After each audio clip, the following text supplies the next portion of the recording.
Procrastination is a familiar experience to many of us, and it's a common source of stress and anxiety. It comes in lots of different forms, and in this video you're going to hear from some current students and staff about what it looks like in their lives.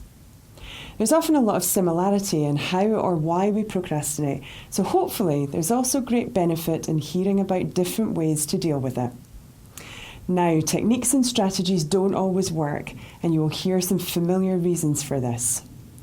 When techniques stop working, we can start to think that they aren't useful or effective anymore, but that isn't necessarily true.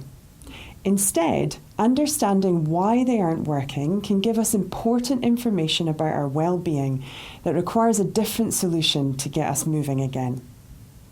Getting back on track when things are tough is a challenge, and at the end of this video, there's some really useful tips that have helped these students to do exactly that.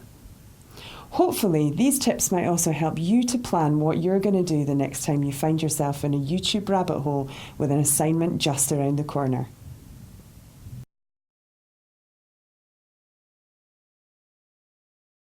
So sometimes it'll be productive activities like cleaning or cooking. A lot of the time it'll be unproductive activities like watching YouTube or Netflix. I spend a lot of time suddenly tidying up my hard drive. I spend such a lot of time sorting out files and photos and all those sorts of things. So YouTube's a big one for me. So I'll go down the YouTube rabbit hole. It's like I might start with something that's actually kind of relevant, and then I'll just go down into just watching movie reviews, or it's just ascending into the whole of random things on YouTube. I generally get sidetracked into doing the things that I like doing instead of doing the things that I need to be doing. Facebook is an app that I constantly use. There's always updates being posted, and just when I think I'm about to stop, it just keeps coming back. I'll do anything that I can not to do the work that I'm supposed to be doing.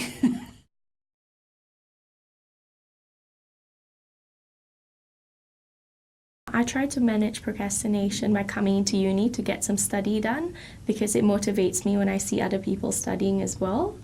Tend to stay at uni and work through somewhere I find nice and quiet where I don't get distracted. I remove apps from my phone, so there's no social media on my phone. I have to actually log in, go on the internet, type in Instagram, whatever I want to go into. So that's so many steps. Then it's harder to then just simply scrolling through the feed. If I do it at a time when it's better for me to do it, that will work. So typically for me it'd be morning when I can get horrible tasks that I don't like doing done.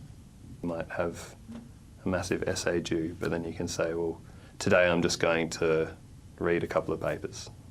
Sometimes I start the assignment weeks before it's due, so that I give myself time to procrastinate, so I plan that I'm going to procrastinate.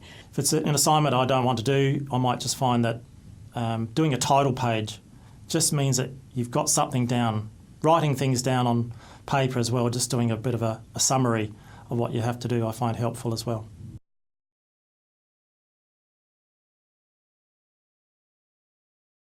The strategies don't always work, primarily because I tend to be frozen by fear all the time, and that's I don't know, I just get myself to the point where I just can't do it, and then by the time I've procrastinated so long, then it's like, oh, why bother anyway, because I've left it too long, I'm just going to fail. So sometimes you set a schedule, like whenever you go on procrastination things, they say set a schedule, and it's like you set it, and then you start to go off because something crops up that was unavoidable, and then you don't get back on the train, you don't get back on that wagon and going towards that goal, and then you go, stuff it, my day's gone, there's no need for me to do anything, I'll just do something else. You always end up with that little devil on your shoulders sort of saying, oh, you've got plenty of time, you've still got weeks before that's due, don't worry about it today, do it tomorrow.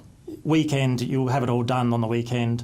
I lose my motivation because I put a lot of effort into my studies, and whenever I get my marks back and it shows otherwise, it makes me feel like I did enough, but somehow my results proved otherwise. The thing that gets in the way for me is if I'm tired. So if I haven't got quite as much energy, I'm more likely to look for easier things to do or ways to get out of doing a task that I find difficult. Sometimes it won't. I'll get distracted by something else even at my desk. Maybe I'll be just reading something that's similar to the topic that I should be working on, or related to my area of study, but not my actual assignment. Or maybe I'll fall down a YouTube hole and watch all these YouTube videos about something related to my study, or Wikipedia as well. You can just keep clicking for days.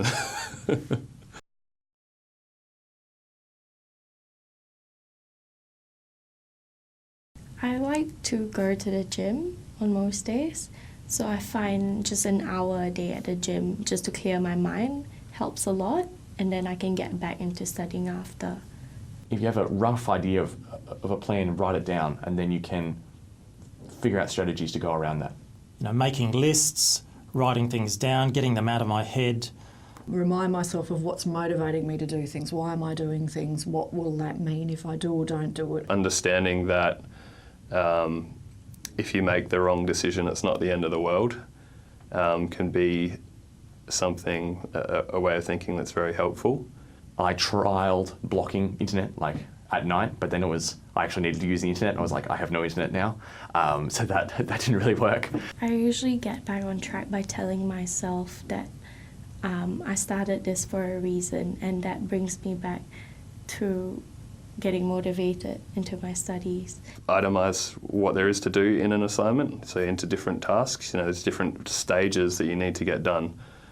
Because if you don't do that, you can just try and do the whole assignment 2 or 3 days before it's due, which can be disastrous. Often I've got some ideas, but I just don't know how to lead into those ideas. And so what I do is I just start with the ideas and get that happening, and that seems to really, really help. I also am not afraid to ask for help anymore. So, and that might be from other colleagues, from family, or I've also found, going to the counselling service at the university a really good way of helping in that regard, and helping to find positive ways in which you can get some new strategies, maybe, if things aren't working.